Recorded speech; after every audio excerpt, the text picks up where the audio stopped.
So today I decided I wanted to learn from the best Muslims, the biggest names in Dawah, the biggest names in Islam. And I'm not talking about Ali Dawah, I'm not talking about Muhammad Jihad. What? I'm talking about Muhammad Hijab. None of these guys. I'm talking about the biggest, the ones that people search for the most, where most Muslims, more than anywhere else, are going for guidance about Islam. And obviously, that's Andrew Tate, one of the most devout and well-respected Muslims in all of the Western world. There is no question that Andrew Tate has influenced more Muslims than almost any other speaker. Forget Zakir Naik, forget Ahmed Deedat, Andrew Tate is where it's at. I've decided I want to settle down. I want to learn more about Islam from these reliable Sahih sources like Andrew Tate. Don't want to read any more Sahih Bukhari, don't want to read the Quran. I just want to get straight to the very meat of it, listen to Andrew Tate and look at his Hustler University course. This way I have direct access to all of the knowledge that I could possibly need about Islam, about the Deen, and about how I should be living my life. Let's take a look what kind of things we can learn from Sheikh Andrew Tate. Let's take a look. Vamoose the goose. So one of my cam girls had a really big birthday. 2 years ago on her birthday, her cam birthday, it was my birthday, and she'd like have balloons, and it would cost a certain amount to pop a balloon. There's a surprise inside, and she'd have a cake, and she'd drink shots and get drunk and have this big 12-hour show. She made $10,000 in a day on her birthday. For the year after, she started saying to all her customers a couple months in advance, "Don't forget my birthday." And all her customers would say, "Okay, I'm saving, I'm saving."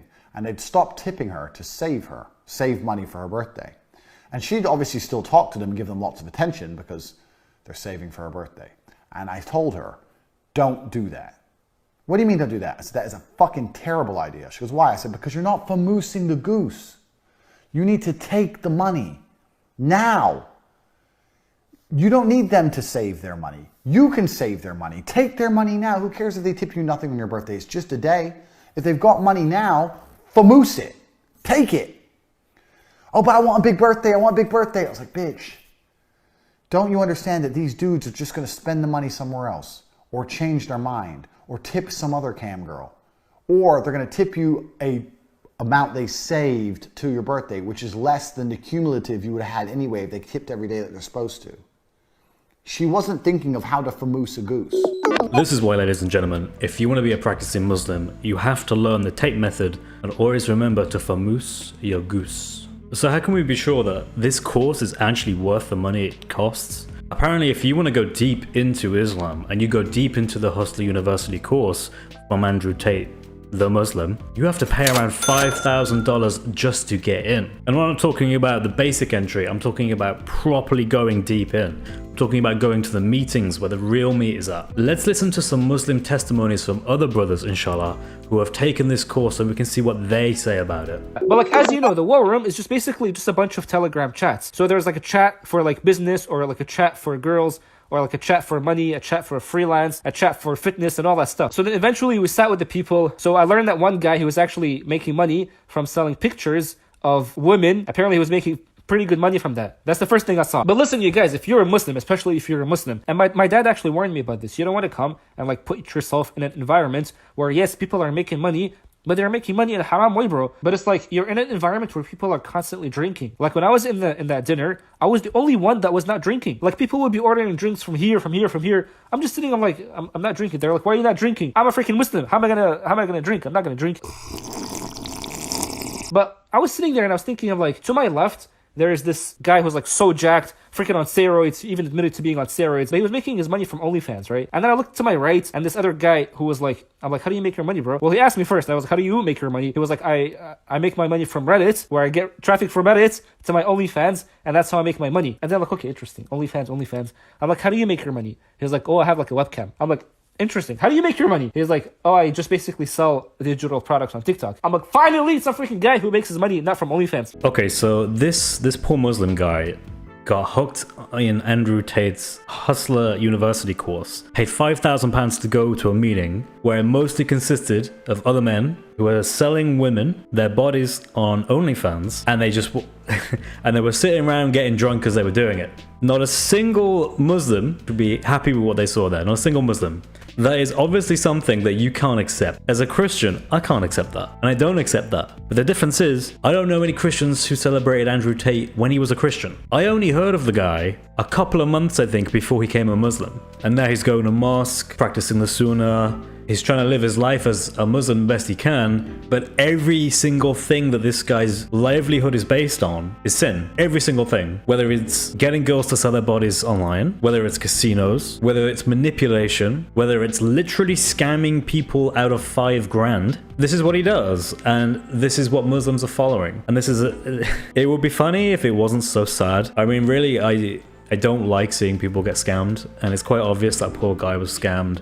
There are tons of other videos that I found of other Muslims saying the same thing. This isn't like unusual. Tons of people do the same scam.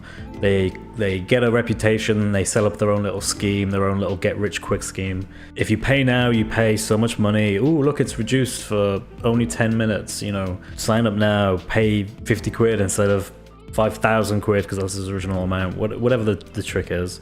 They get them to do this, and then they teach them some low-level information that, in all honesty, you can find on YouTube videos.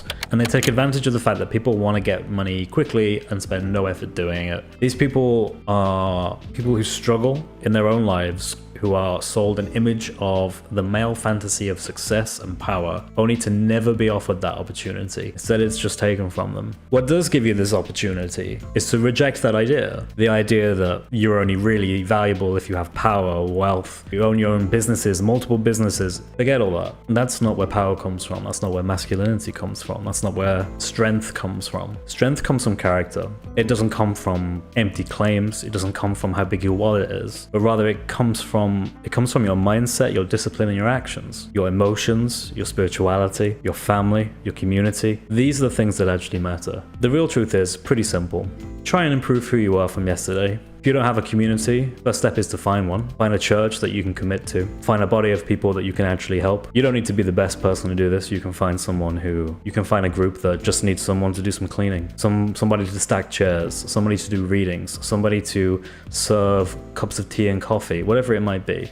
But there are plenty of positions there to do that. Start with that. Do that for a while. Then people will depend on you. And when people depend on you, you'll have some sort of meaning because you're not useless anymore. You actually are valued. You're contributing to a community that's not just yourself. And then when you've done that for a while, maybe think about a family. Maybe think about settling down with someone, thinking about how you can contribute to that. The example that we follow as a Christian is not some hustler university starting, casino building con man, but rather one who gave his all in the pursuit of something more meaningful than anything else. The fulfillment of promises that have been cast down through generations to give your own life willingly, that you may bridge the gap between man and God, offering a second chance not just to your friends but also to your enemies, that they may live forever if only they were to accept what you have done. That is the example that Christians follow. And we can never be as good as Christ because Christ is the only one who is good, because the only one who is good is God. But through that example, we have genuine meaning and genuine value. Not artificial, not cash, not women, not cars, not drugs, not casinos, not